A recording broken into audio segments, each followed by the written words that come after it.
অভিশপ্ত নামাজি কারা? নামাজ পড়েও যেতে হবে জাহান্নামে। আসসালামু আলাইকুম ওয়া রাহমাতুল্লাহ।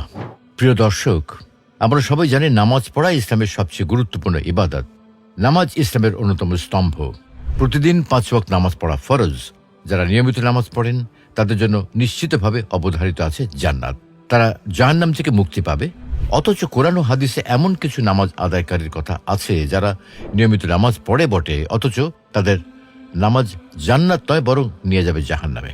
এটা খুবই ভয়ঙ্কর একটা ব্যাপার। কিন্তু কেন এটা ঘটবে তা আমাদের সবার জানা দরকার, যেন আমরা সেই সব বিপদগামী নামাজিদের থেকে সাবধান থাকতে পারি। তাই আমাদের এ সম্পর্কে বিস্তারিত জানতে হবে। তো চলুন তাহলে এই বিষয়ে জেনে নেওয়া যাক। যারা এতিমদের তাড়িয়ে দেয়। প্রিয় দর্শক, আল কোরআনের সূরা মাউনে আল্লাহ তাআলা কিছু বিশেষ মানুষের কথা বলেছেন। একটি হলো এতিম। আমাদের যাদের ছোট বাচ্চা আছে তারা জানি দিনের মধ্যে কতবার এই শিশুরা বাবা মাকে ডাকে। বাবা মা কিছুক্ষণের জন্য চোখের আড়াল হলেই তারা অস্থির হয়ে বলে, বাবা মা কোথায় তোমরা, ডাকাডাকি শুরু করে দেয়। আর আজকের নিষ্ঠুর সমাজে অল্প বয়সে মা বাবা হারিয়ে ফেলা একটা ছোট্ট বাচ্চা কিভাবে একা বেঁচে থাকে, কি খায়, কোথায় ঘুমায়, জ্বর হলে কে তাকে মাথায় পানি ঢেলে দেয়, রাতের বেলা কে তাকে কোলে নিয়ে হেঁটে ঘুম পাড়ায়, এগুলো নিয়ে আমরা কতখানি ভাবি। সারাদিন আমাদের মনের কোনায় চিন্তা চলতে থাকে, নিজের বাচ্চাকে কি খাওয়াবো, কখন ঘুম পাড়াবো, কোথায় পড়াবো, কোথায় ঘুরতে নিয়ে যাব, কি খেলনা কিনে দেবো। আর ওদিকে লক্ষ লক্ষ ছোট ছোট বাচ্চা মা বাবা ছাড়া একাই বড় হচ্ছে চরম অবহেলায়, অনাদরে, মানুষের নিষ্ঠুর ব্যবহার সহ্য করে। আমাদের চারপাশের এই ভয়ঙ্কর কঠিন বাস্তবতাকে আমরা কোনো কারণে যতটা পারি ভুলে থাকার চেষ্টা করি। নিজের জীবনের সব স্বাদ আহ্লাদ কিভাবে পূরণ করা যায় সেটা নিয়েই ব্যস্ত থাকি। কিন্তু আপনি শুধু নিজেকে নিয়ে ব্যস্ত থাকলেও ইসলামের মূল ভিত্তিগুলোর একটি হলো সকল মানুষের কল্যাণ করা, নিশ্চিত করা।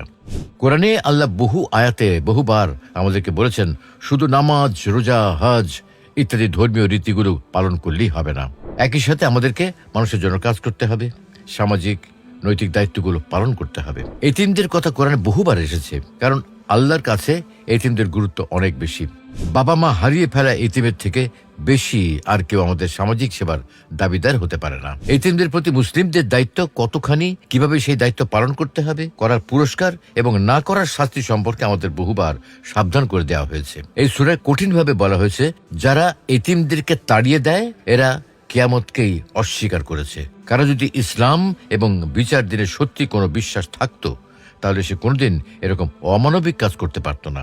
তো এখন আমরা ভাবতে পারি, আমি তো এতিমদের তাড়িয়ে দিই না, আমার কাছে কোনো এতিমই নেই, তাহলে আমি কোনোদিনই তাদেরকে তাড়িয়েও দিতাম না, আমি এত খারাপ না। আমাদের কাছে মাঝে মধ্যে এতিমদের সাহায্য করার আবেদন আসে। এলাকার এতিমখানা থেকে হয়তো কেউ চাঁদা চাইতে আসে। আমরা দারোয়ানকে বলে দিই এদেরকে যেন ঢুকতে দেওয়া না হয়। অনেক সময় মসজিদে এতিমদের জন্য দান করার আবেদন আসে। দান বাক্স যখন আমাদের সামনে আসে তখন আমরা সেটাকে তাড়াতাড়ি সরিয়ে দিই। হয়তো কোনো গরিব আত্মীয় ফোন করে এতিমদের জন্য কিছু টাকা চায়, আমরা তাকে রমজানে ফোন করতে বলি। রমজানে ফোন আসলে জাকাত দেওয়া শেষ হলে বলে রেখে দিই। এগুলো হচ্ছে এতিমদের তাড়িয়ে দেওয়ার আধুনিক উদাহরণ। আগেকার যুগের মতো আজকাল আমরা এতিমদের অভিভাবকের দায়িত্ব আর নেই না। আজকাল এতিমরা বিভিন্ন প্রতিষ্ঠানে অনাদরে, অবহেলায় দুকে দুকে বড় হতে থাকে। সেই প্রতিষ্ঠানগুলো যখন এতিমদের হয়ে আমাদের কাছে আসে সাহায্যের জন্য, আমরা তখন তাদের তাড়িয়ে দেই। আমরা কয়জন জানি আমাদের এলাকায় এতিম কারা? আমরা প্রতিদিন মসজিদে নামাজ পড়তে ঢুকি এবং নামাজ শেষে বের হয়ে যে যার মতো কাজে চলে যাই। নামাজের সময় পাশে বসা ছেঁড়া কাপড় পরা মলিন মুখের অসহায় দেখতে মানুষটার খবর নেওয়ার প্রয়োজন পর্যন্ত আমরা অনুভব করি না। এতিমদের সাথে ইহসান করতে হলে প্রথমে আমাদেরকে তো আগে জানতে হবে আমাদের চারপাশে এতিম কারা। আমাদেরকে মসজিদ দেওয়া হয়েছে যেন আমরা এলাকার মুসলিম ভাই বোনদের খোঁজ খবর রাখি, একে অন্যের সাথে পরিচিত হই, বিপদ আপদে এগিয়ে যেতে পারি। কিন্তু আজকে মসজিদ শুধুমাত্র একটি ধর্মীয় অনুষ্ঠান পালন করার জায়গায় পরিণত হয়েছে। কোনো মতে নামাজ শেষ করে ডানে বামে না থাকে যত তাড়াতাড়ি সম্ভব বের হয়ে যেতে পারলেই বাঁচি। কে আবার কখন কোন সমস্যা নিয়ে হাজির হয়। তো আজকে কোনো রাষ্ট্র ব্যবস্থা নেই যা এতিমদের সঠিকভাবে প্রতিপালন করার জন্য তহবিল গঠন করে। বাজেটের একটি অংশ নির্দিষ্ট রেখে ধনীদের কাছ থেকে কর আদায় করে এতিমদের জন্য প্রয়োজনীয় সব ব্যবস্থা করবে।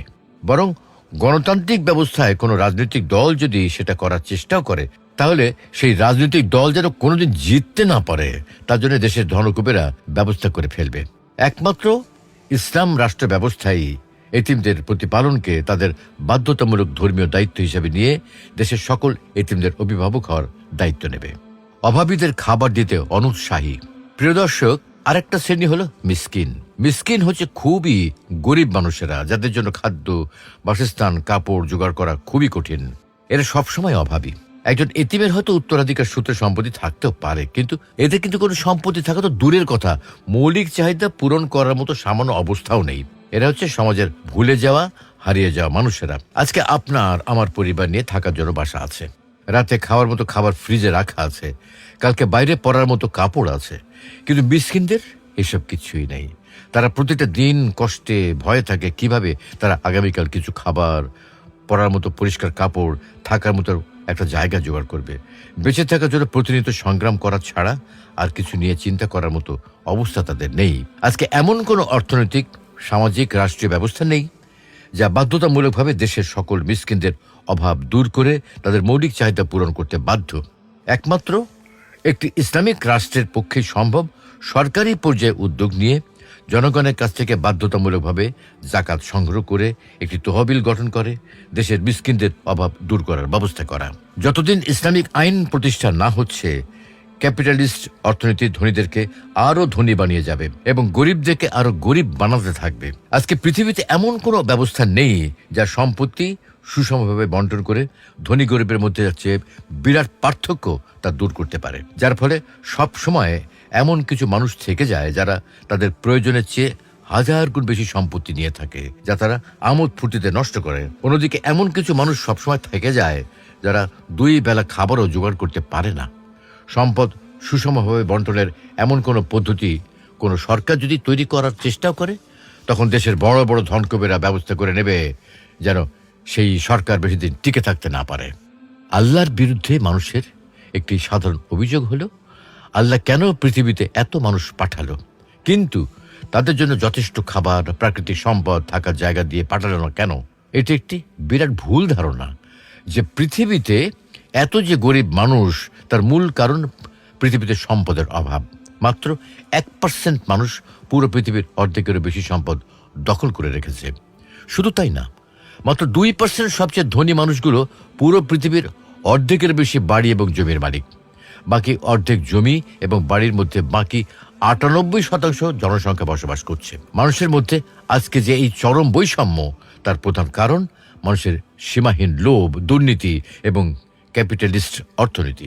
শুধু একটা বড় কারণ যা এমনভাবে তৈরি করা হয়েছে যেন বড় লোকেরা বসে বসে আরো বড় লোক হয়, আর মধ্যবিত্ত এবং গরিবরা দিন রাত খাটার পরেও দিনে দিনে আরো গরিব হতে থাকে। আল্লাহ কখনই মানব জাতির কোনো ক্ষতি করেন না, বরং মানুষরাই মানুষের ক্ষতি করে। সূরা আল মাউনে আল্লাহ তাআলা বলছেন, এই লোকগুলো অভাবীদেরকে খাবার দিতেই উৎসাহ দেয় না। নিজেরা দেওয়া তো দূরের কথা, কারণ এরা যদি অন্যদেরকে খাবার দিতে বলে তাহলে তো মানুষ তাকে জিজ্ঞাসা করবে, তুমি কোথায় দান করছো, তুমি কাদের খাওয়াও? তখন তো তাদের ভেতর খবর বেরিয়ে যাবে। আর এজন্যই তারা নিজেদের গা বাঁচাতে কাউকে গরিব লোকদের জন্য কিছু করার কথা বলতেও যায় না। আল্লাহ তাআলা পবিত্র কোরআনে বলেছেন, এই ধরনের নামাজিরা ধ্বংস হয়ে যাক, সর্বনাশ, নামাজিরা ধ্বংস হয়ে যাবে। তা আবার ওয়াইলের মতো ভয়াবহ শব্দ, যার অর্থ হচ্ছে দিদারুণ দুর্দশা, কষ্ট, বিপদ আছড়ে পড়া। এই আয়াতে আল্লাহ অভিশাপ দিচ্ছেন যারা নিয়মিত নামাজ পড়ে কিন্তু এতিমদের তাড়িয়ে দেয়, অভাবীদের খাবার দেয় না, মানুষকে দিতে উৎসাহও দেয় না, তারা ধ্বংস হয়ে যাক। এখানে আয়াত শেষ করে দেওয়ার মধ্যে আমাদের শেখার ব্যাপার রয়েছে। এই কথা শুনে যেন নামাজিরা চমকে ওঠে, কি নামাজিরা ধ্বংস হয়ে যাবে, সর্বনাশ, আল্লাহ কি বলছেন? এই বিরতির অর্থ হচ্ছে এর আগে আল্লাহ যা বলেছেন তার সাথে এই অভিশাপ জড়িত এবং এরপরে আল্লাহ যা বলবেন তার সাথেও জড়িত। অর্থাৎ আমরা 3 ধরনের মানুষের কথা জানতে পারবো যাদেরকে আল্লাহ ধ্বংস করে দেবেন বলে অভিশাপ দিয়েছেন। 1, যারা নামাজের ব্যাপারে খামখেয়ালি করে। আল্লাহ যদি বলতেন এরা নামাজের মধ্যে খামখেয়ালি, তাহলে আমরা সবাই শেষ হয়ে যেতাম। কারণ আমাদের নামাজগুলোর বেশিরভাগই হচ্ছে দায় সারা দায়িত্ব পালন করা। আর আমরা যখন নামাজে দাঁড়াই তখন আমাদের মনের ভেতরে যে চিন্তাগুলো চলতে থাকে সেটাকে যদি কথায় প্রকাশ করা যায় তাহলে তা দেখতে হবে অনেকটা এরকম, আলহামদুলিল্লাহি রাব্বিল আলামিন। দেশের কি অবস্থা, চারিদিকে মারামারি, খুনাখুনি, অজ্ঞান পার্টি, মালিক ইয়াউমিদ্দিন। আহা, গতকালকে পরীক্ষায় 3 নম্বর প্রশ্নের উত্তর তো ভুল লিখে এসেছি। ইয়াকা না'বুদু ওয়া ইয়াকা নাস্তাইন। মোরে একটি ভুলের একটি দেশকে বাঁচাবো বলে যুদ্ধ করে।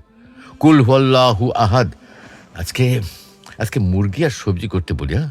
সামি আল্লাহু লিমান হামিদা। ওহো, 4 রাকাতের জায়গায় তো 3 রাকাত পড়ে বসে আছি। যাকে যাকে, কিচ্ছু হবে না। আসসালামু আলাইকুম ওয়া রাহমাতুল্লাহ। ওহ এই রে, ওযু করেছিলাম আমি আজকে, তা তো মনে নেই। আমাদের বেশিরভাগেরই নামাজ পড়তে দাঁড়ালে এমন কোনো দুনিয়ার চিন্তা নেই যেটা আসে না। একজন অ্যাকাউন্টেন্ট তার কঠিন সব হিসাব নামাজে দাঁড়িয়ে সমাধান করে ফেলেন। একজন প্রোগ্রামার তার প্রোগ্রামের বাগগুলো ঠিক করে ফেলেন নামাজে দাঁড়িয়ে। একজন ডাক্তার কিভাবে অপারেশন করবেন তার রিহার্সাল করে ফেলেন নামাজে দাঁড়িয়ে। আর তারপরে আমরা ভাবি, নামাজ পড়ে আমার তো কোনো লাভ হচ্ছে না, আমার ইসলাম সম্পর্কে আগ্রহ তো তেমন বাড়ছে না, এতবার নামাজে আল্লাহর কাছে যাচ্ছি তাও তো কিছু পাচ্ছি না, নামাজ পড়ে আসলে কি কোনো লাভ হয়? আল্লাহ তাআলা সেজন্যই পবিত্র কোরআনে বলছেন, পড়ো যা তোমাকে এই কিতাবে প্রকাশ করা হয়েছে, নামাজ প্রতিষ্ঠা করো, নিশ্চয়ই নামাজ মানুষকে অশ্লীল এবং অন্যায় কাজ থেকে দূরে রাখে। নামাজ মানুষকে অশ্লীল কাজ এবং অন্যায় কাজ থেকে দূরে রাখবে, এই গ্যারান্টি আল্লাহ আমাদেরকে দিয়েছেন। এখন নামাজ পড়ে আমরা যদি অশ্লীলতা থেকে দূরে থাকতে না পারি, অন্যায় কাজ করা বন্ধ করতে না পারি, তাহলে আমরা যা করছি সেটা কি সত্যি নামাজ, নাকি শুধু কার্ডিওভাস্কুলার এক্সারসাইজ? সেটা ঠান্ডা মাথায় ভেবে দেখা দরকার। সূরা মাউনে আল্লাহ তাআলা বলছেন, এরা নামাজের ব্যাপারে খামখেয়ালি। আসর ওয়াক্ত প্রায় শেষ হয়ে যাচ্ছে, কিন্তু ওদিকে টিভিতে সিরিয়ালের টান টান উত্তেজনা চলছে। ভাবছি, এই তো আর কিছুক্ষণ পরে সিরিয়াল তো শেষ হয়ে যাবে, মাগরিবের সাথে পড়ে নেবো। মেহমান এসেছে, তুমুল আড্ডা চলছে, ওদিকে মাগরিবের ওয়াক্ত শেষ হয়ে যাচ্ছে। ভাবছি, এখন উঠে গেলে সবাই আবার কি মনে করে, তার চেয়ে এশার সাথে পড়ে নেব। এগুলো হচ্ছে নামাজের ব্যাপারে খামখেয়ালি। যারা নামাজের ব্যাপারে এরকম খামখেয়ালি করে, তারা আল্লাহর সাথে তাদের সম্পর্ককে কোনো গুরুত্ব দেয় না।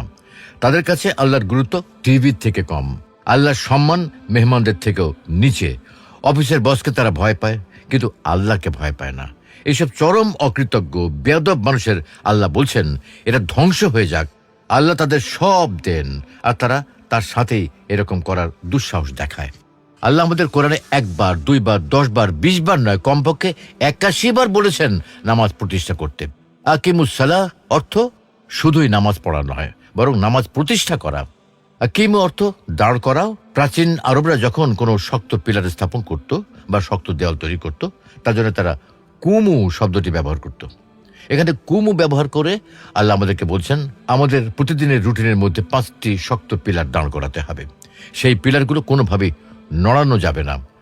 আমাদের পড়ালেখা, কাজ, খাওয়া, বিনোদন, ঘুম সবকিছুই এই পিলারগুলোর আশেপাশে দিয়ে যাবে। আমাদের দৈনন্দিন রুটিনে নামাজ তার জায়গায় শক্তভাবে দাঁড়িয়ে থাকবে, কোনোভাবেই তাদেরকে নড়ানো যাবে না। আর 2 হচ্ছে যারা লোক দেখিয়ে করে। এরা নামাজ পড়ার সময় নিশ্চিত করে আশেপাশে মানুষ যেন দেখে সে কত লম্বা সময় সেজদা দিচ্ছে। মানুষকে শুনিয়ে মোনাজাতে নাকের পানি টানে, একটু পরপর রুমাল বের করে চোখ মুছে আর চোখে দেখে কেউ দেখছে কিনা। এদের নামাজ হচ্ছে লোক দেখানো। এরা নামাজ যাও বা পড়ে, সেই নামাজ হয়ে যায় লোক দেখানো। এই চরম অকৃতজ্ঞ মানুষদের আল্লাহ শেষ করে দেবেন। কঠিন কষ্ট অপেক্ষা করছে এদের জন্য। 3 হচ্ছে উপকার করতেও নিষেধ করে। মাউন অর্থ হচ্ছে প্রতিবেশীদেরকে ছোটখাটো উপকার করা, যেমন তাদেরকে ঘরের সরঞ্জাম ধার দেওয়া, ঐচ্ছিক এবং বাধ্যতামূলক দান করা, প্রচলিত নিয়মে প্রতি অনুগত থাকা। ধরুন, প্রতিবেশী আমার কাছে একটু লবণ ধার চাইতে এসেছে, আমি তাকে ঝাঁজ দেখালাম, লবণ নাই, গত মাসে না তেল দিলাম, অথচ আমার কাছে ঠিকই লবণ আছে। কিন্তু এটা হচ্ছে ইয়ামনাউন আল মাউন। এরা ছোটখাটো উপকারও করতে চায় না। যাদের ভেতরটা এতটাই কঞ্জুস, তাদেরকে আল্লাহ অভিশাপ দিয়েছেন যেন তারা শেষ হয়ে যায়। তো সুপ্রিয় দর্শক, সূরা আল মাউনের ভাষা বড়ই কঠিন। এক শ্রেণীর মানুষের প্রতি আল্লাহর রাগ পরিষ্কারভাবে এতে ফুটে উঠেছে।